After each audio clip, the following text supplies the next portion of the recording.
Film की शुरुआत एक अनजान आदमी से होती है जो ऐना नाम की छोटी लड़की को एक डरावनी कहानी सुनाता है जिससे वह बहुत डर जाती है, लेकिन वह अपनी बात जारी रखता है और वाइल्डलिंग नामक एक मॉन्स्टर का जिक्र करता है जो घर में रहता है। उसके मुताबिक ये मॉन्स्टर बेबस बच्चों को पसंद करता है और सिर्फ डैडी के नाम से जाना जाता है। वो ऐना को चेतावनी देता है कि वह अपनी सुरक्षा के लिए बेसमेंट से बाहर ना जाए। ऐना उस बेसमेंट में फंसकर बड़ी होती है। वह बाहर की दुनिया को उत्सुकता से देखती है, लेकिन उसे बाहर जाने से रोका जाता है। एक दिन वह अपने पिता की बातें सुन लेती है और जैसे ही वह दरवाजा खोलने के लिए उसके पास जाती है तो उसे झटका लगता है जिससे वह बेहोश हो जाती है। वह आदमी ऐना की जांच करता है और कहता है कि उस मॉन्स्टर की तलाश खत्म हो गई है, लेकिन इससे उसकी सुरक्षा की गारंटी नहीं मिलती। वह दरवाजा खोलने की कोशिश करने के लिए माफी मांगती है और वह उसे समझाता है कि झटका उसे चोट पहुंचाने के लिए नहीं बल्कि वाइल्डलिंग को बाहर रखने के लिए है। जब ऐना पूछती है कि क्या वह जा सकती है तो उस आदमी के चेहरे के भाव बदल जाते हैं। वह लाइट बंद कर देता है और माचिस जलाता है। धीमी और धमकी भरी आवाज में वह उससे कहता है कि उसे यह जगह कभी नहीं छोड़नी चाहिए। अपने जन्मदिन पर उसे एक पालतू हैमस्टर मिलता है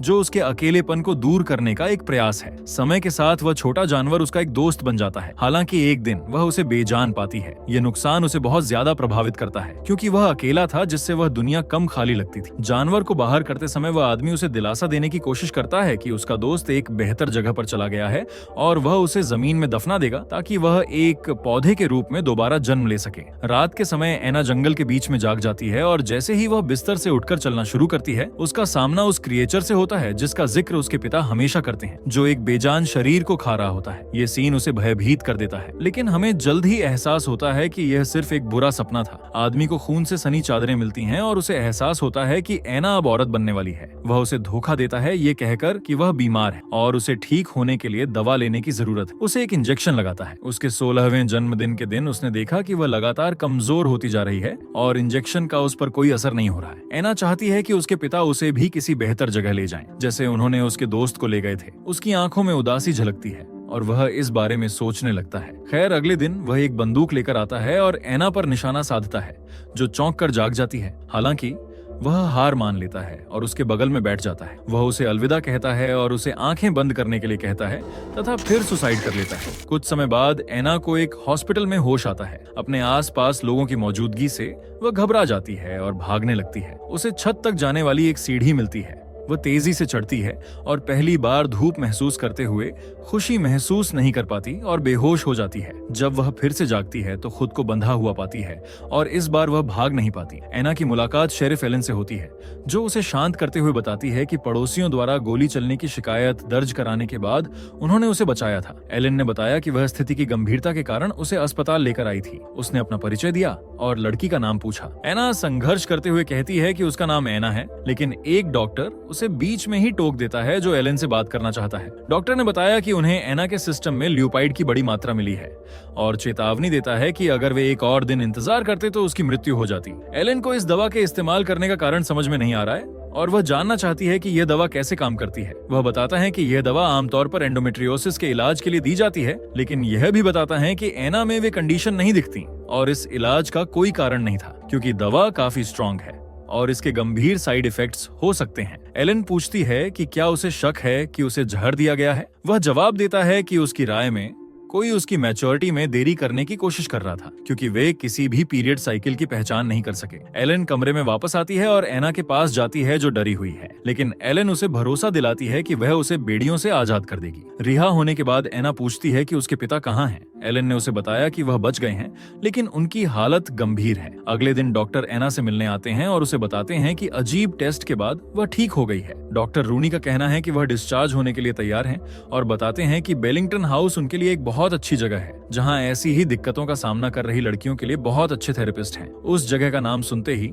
शेरिफ तुरंत बीच में आती है और कहती है कि ऐना को उस बोर्डिंग स्कूल में रखना कोई हल नहीं है तथा इससे उसकी हालत और खराब हो जाएगी। रूनी चिढ़कर कहता है कि वह तो बस जगह के बारे में बता रहा था, लेकिन शेरिफ जोर देती है कि उन्हें डीएनए टेस्ट के नतीजों का इंतजार करना होगा। इसी समय ऐना खड़ी हो जाती है और रूनी पर चिल्लाती है। शेरिफ की ओर इशारा करते हुए उसके साथ रहने की इच्छा जाहिर करती है। शेरिफ के घर जाते समय एलन बताती है कि वह तब तक ऐना के साथ रहेगी जब तक उन्हें डीएनए टेस्ट नहीं मिल जाता, तथा उसे बताती है कि यह उसके सभी रिश्तेदारों का पता लगाने के लिए है। तब तक वह ऐना के लिए जिम्मेदार रहेगी। छोटी लड़की सब कुछ जिज्ञासा और थोड़े डर के साथ देखती है क्योंकि वह कभी बेसमेंट से बाहर नहीं निकली है। इस बीच एक अजीब आदमी एना को शेरिफ के साथ गुजरते हुए ध्यान से देखता है। कार में वह कसकर पकड़ लेती है, ये सोचकर कि यह खतरनाक हो सकता है। एलन उसे भरोसा दिलाती है कि वे 30 किलोमीटर प्रति घंटे की स्पीड से जा रहे हैं और यह आमतौर पर तभी रिस्की होता है जब कोई शराब पीकर गाड़ी चला रहा हो। एलन के घर पहुंचने पर वह भूखी लड़की को हैमबर्गर देती है। तभी एलन का भाई रेह के ऊपर आता है और पूछता है कि यह नई लड़की कौन है। एलन जवाब देती है कि यह पहले बताए गए हॉस्पिटल की लड़की है। रे एना की मौजूदगी से परेशान लगता है, लेकिन वह कोई कमेंट नहीं करता और वहां से चला जाता है। एना, जो दुनिया के बारे में ज्यादा नहीं जानती, पूछती है कि क्या वह एलन के पिता हैं। एलन छोटी लड़की की मासूमियत पर मुस्कुराते हुए बताती है कि रेह असल में उसका छोटा भाई है। एलन एना को वह कमरा दिखाती है जहाँ वह सोएगी और देखती है कि लड़की खिड़की से बाहर ध्यान से देख रही है और पूछ रही है कि क्या वह उसे बंद कर सकती है। एना वाइल्डलिंग का जिक्र करती है, लेकिन एलन को पता नहीं होता कि वह क्या है और उसने उसके बारे में पूछा है। एना जवाब देती है कि वह बच्चों को खा जाता है और एलन हैरानी से पूछती है कि क्या उसके पिता ऐसी बातें करते थे और क्या उसने कभी इस क्रीचर को देखा है। एना कहती है कि उसने इसे सिर्फ अपने सपनों में ही देखा है। इसके बाद एलन बताती है कि वह कई जगहों पर गई है और उसने कभी इस क्रीचर के बारे में नहीं सुना है। वह एना को आराम करने के लिए कहती है और कमरे से चली जाती है। एना खिड़की बंद करने के लिए दौड़ती है और जैसे ही वह ऐसा करती है, हम देखते हैं कि खिड़की में दरार आ जाती है। इसके बाद एलन बेसमेंट में जाती है जहां एना रहती थी। वहां उसे एक क्रीचर की ड्राइंग मिलती है जो एक छोटी लड़की को खा रहा होता है और वह उससे बहुत प्रभावित हो जाती है। अगले दिन शेरिफ एना को अलमारी में सोते हुए पाती है और वह उसे नाश्ते के लिए बुलाती है। जब एना बाथरूम में जाती है तो रेह को नहाते हुए पाती है, जिससे रेह चौंक जाता है, लेकिन एना को इससे कोई फर्क नहीं पड़ता। उस दिन वह रेह के साथ शॉपिंग करने जाती है। रेह शहर में रहने के लिए शिकायत करता है, ये बताते हुए कि वे उसकी बहन की नौकरी की वजह से यहाँ आए थे। फल खाते समय एना कहती है कि यह गलत है क्योंकि वह अपनी दोस्त को खा रहा है। रेह हंसता है और जवाब देता है कि हैमस्टर और इंसान पौधों से नहीं आते हैं और वादा करता है कि वह उसे दिखाएगा कि उसका जन्म कैसे हुआ। घर पर वह एक गलत वीडियो दिखाता है जिससे वह हैरान रह जाती है। एलन घर की साफ सफाई करती है और एना की चादरें खून से सनी हुई पाती हैं, जिससे उसे पता चलता है कि वह पहले से ही एक औरत है। एना कुछ एक्सेसरीज खरीदती है, लेकिन एना को समझ नहीं आता कि वे कैसे काम करती हैं। अगले दिन स्कूल में एना लड़कियों को दौड़ने की तैयारी करते हुए देखती है। जब उन्हें छोड़ा जाता है तो उसे खुद को जंगल में दौड़ते हुए देखती है, लेकिन एक अन्य लड़की उसकी दोस्त का जोश बढ़ाते हुए उसे रोक देती है। इसका फायदा उठाते हुए एना पूछती है कि लाइब्रेरी कहाँ है और लड़की उसे वहां ले जाती है, फिर उसे एक पार्टी में बुलाती है। एना को इसका मतलब समझ नहीं आता, लेकिन वह मुस्कुराती है और अलविदा कहती है। लाइब्रेरी में वह ऑरोरा बोरेलिस पर रिसर्च कर रही है, जहां वह मोहित हो जाती है और एक अजीब सा कनेक्शन महसूस करती है। उस छोटी लड़की के बारे में कुछ अलग लगता है क्योंकि उसकी सुनने की शक्ति बहुत तेज हो जाती है तथा उसे लड़कियों के एक ग्रुप से गंदे कमेंट सुनने को मिलते हैं, जिसमें कहा जाता है कि उसके पिता ने उसे गंदे काम करने के लिए बेसमेंट में बंद कर दिया था। गुस्से में पलटकर एना तीनों लड़कियों को डराती है और उन्हें वहां से जाने पर मजबूर कर देती है। इसके बाद एना को पता चलता है कि रेह को 2 लड़कों ने एक कमरे में बंद कर दिया है और उसे परेशान किया जा रहा है। हालांकि उसे नहीं पता कि इसका क्या मतलब है। वे रेह को जाने देते हैं, लेकिन वह उन्हें पागल कहता है, जिससे वे गुस्सा हो जाते हैं और उनमें से एक रेहा के पेट में घूंसा मार देता है तथा यह देखकर लड़की उसे बचाने का फैसला करती है और लड़कों में से एक पर वार करती है। अब दोनों घर लौट आते हैं और एलन एना के कमरे में एक पीली ड्रेस छोड़ने जाती है। फिर जंगल में घूमते हुए एना को एक हिरण दिखता है और वह अपने आप उसका शिकार करना शुरू कर देती है, जैसे कि वह कोई जंगली जानवर हो। हालांकि उसे इस बात का एहसास नहीं होता कि शहर का वही अजीब आदमी उसे देख रहा है जो उसका पीछा करना शुरू कर देता है। हिरण का पीछा करते समय एना को वह आदमी जल्दी से रोक लेता है, जो उसे इलाके में बिछाए गए जालों के बारे में चेतावनी देता है। खैर, अब स्कूल में एना रिसर्च करती है कि जंगली जानवर कैसे शिकार करते हैं और अपने नाखूनों पर काले निशान देखती है, जिससे वो उत्सुक हो जाती है। बाद में जब एलन बेसिक केयर सिखाती है तो वह बताती है कि डीएनए टेस्ट से साबित हुआ है कि गैब्रियल हैंसन उसके असली पिता नहीं है, लेकिन एना अभी भी जानवरों के बारे में सोच रही है,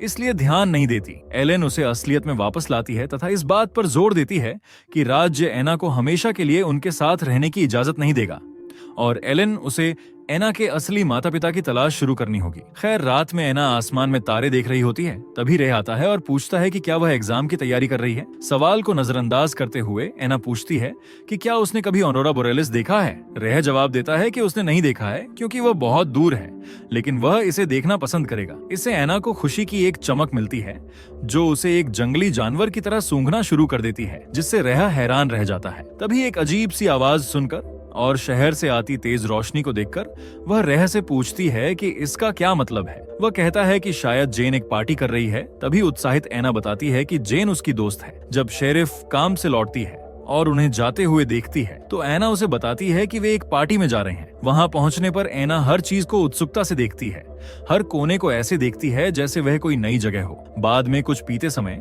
रे हल्के और सावधानी से कहता है कि उसे नशे से बचने के लिए धीरे धीरे पीना चाहिए। वे एक दूसरे को किस करते हैं, लेकिन थोड़ी देर बाद एना अपने होंठों पर खून देखती है और बाथरूम की ओर चली जाती है।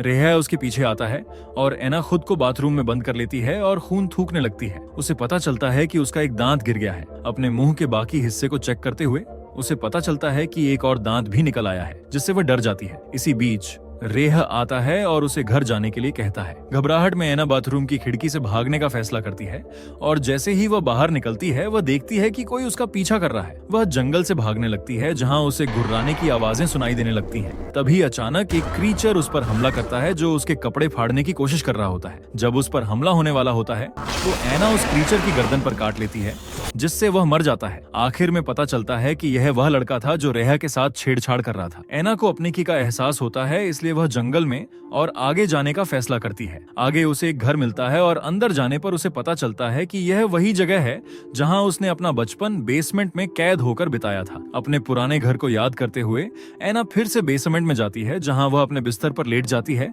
और उस लड़के के बारे में अपने के पर सोचती है तथा अपने पिता की बातों के बारे में सोचती है। अब उसे समझ आता है कि उसके पिता उसे उस क्रीचर से नहीं बचा रहे थे, बल्कि यह पक्का कर रहे थे कि वह किसी को चोट न पहुंचाए।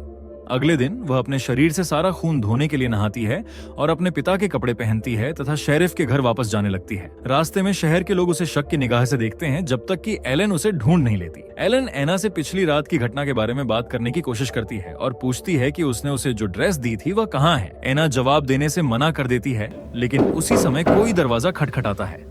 लेकिन जब एलन दरवाजा खोलने के लिए उठती है तो हमें एना की चुप्पी का कारण पता चलता है। वह एक और दांत थूक देती है। दरवाजा खोलने पर एलन को ऑफिसर रोजर मिलता है, जो उसे बताता है कि रिचर्ड फुलर ने फोन करके बताया कि उसका बेटा लॉरेंस गायब है। रोजर का कहना है कि लड़का भी पार्टी में गया था और किसी ने उसे जाते हुए नहीं देखा। वह एना पर शक की नजर डालता है, जो पकड़े जाने के डर से तुरंत नजरें फेर लेती है। शेरिफ को स्थिति समझ में आती है और वह कहती है कि वह मामले को संभाल लेगी, जबकि रोजर परेशान होकर चला जाता है। कमरे में एना अपने नाखून पेंट कर रही होती है।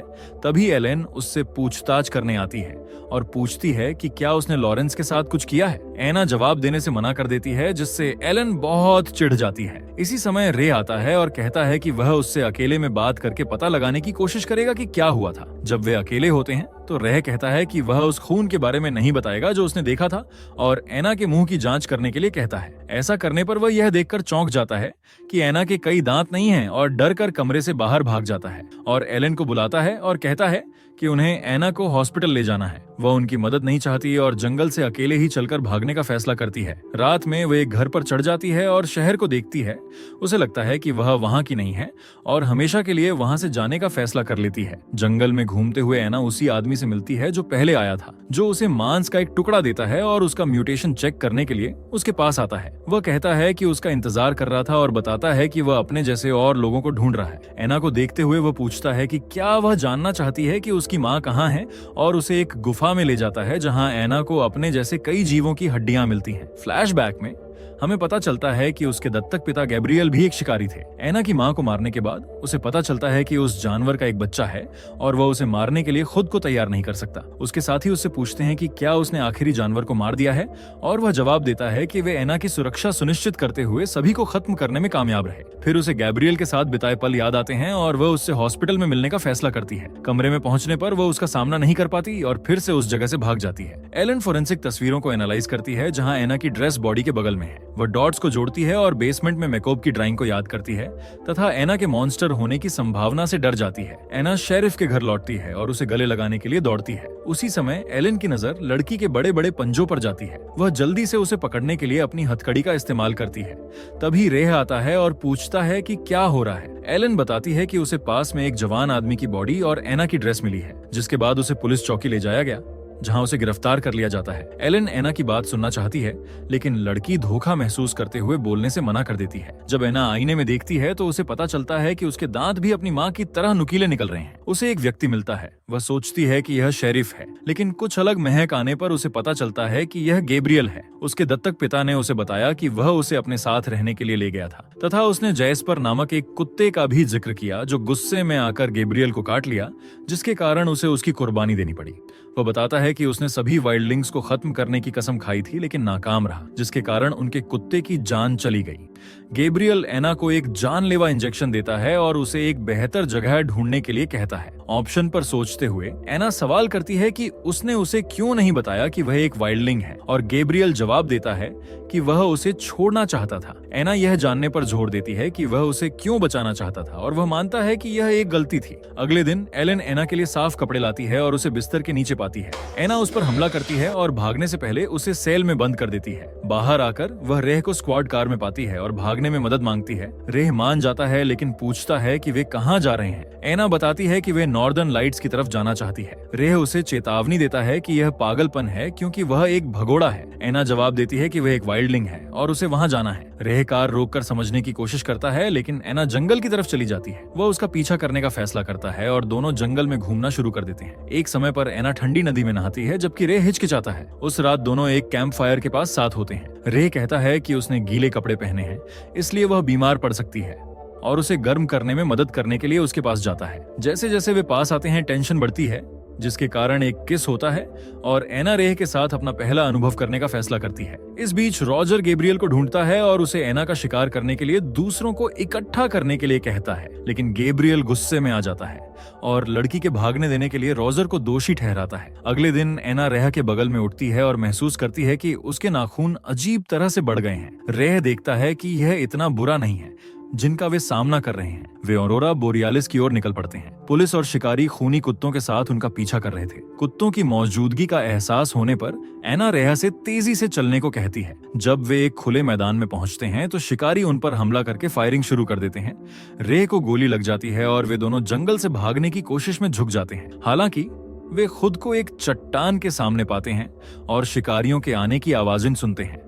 हताश होकर एना रेह को धक्का देती है और फिर उसके पीछे कूद जाती है। वे दोनों पानी में गिर जाते हैं। कुछ देर के लिए खुद को बचा पाते हैं। रेह उन्हें एलन के पास वापस जाने का सुझाव देता है, क्योंकि वह मदद कर सकती है, लेकिन एना नहीं मानती। टूटे हुए दिल के साथ रेह अपनी प्रेमिका को अकेले जाते हुए देखता है। जंगल में एलन उन दोनों को ढूंढना जारी रखती है और आखिरकार रेह को ढूंढ लेती है।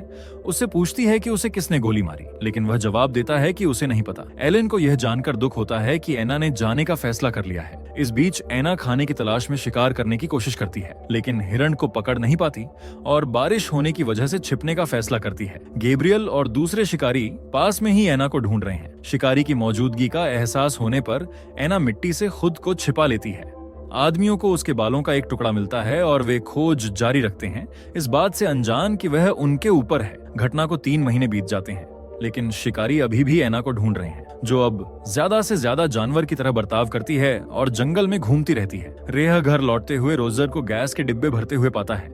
वह अपनी बहन को फोन करके हालात के बारे में बताता है और कहता है कि रोजर उनके साथ है। उसे पकड़ने की नई कोशिश में एना लड़ने का फैसला करती है और हमलावरों पर हमला करती है।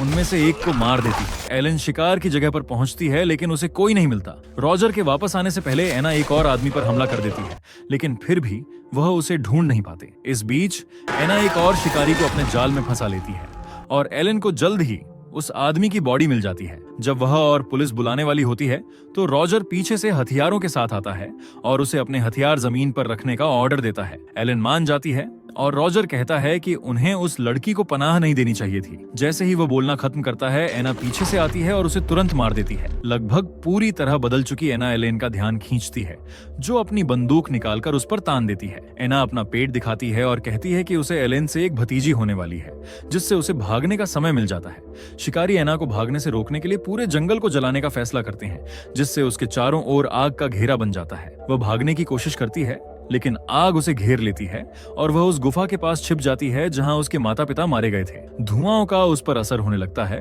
और वह आखिरकार बेहोश हो जाती है। कुछ घंटों बाद एना जाग जाती है और अपने बच्चे को बचाने के लिए हिम्मत जुटाती है और किसी तरह गुफा में घुस जाती है।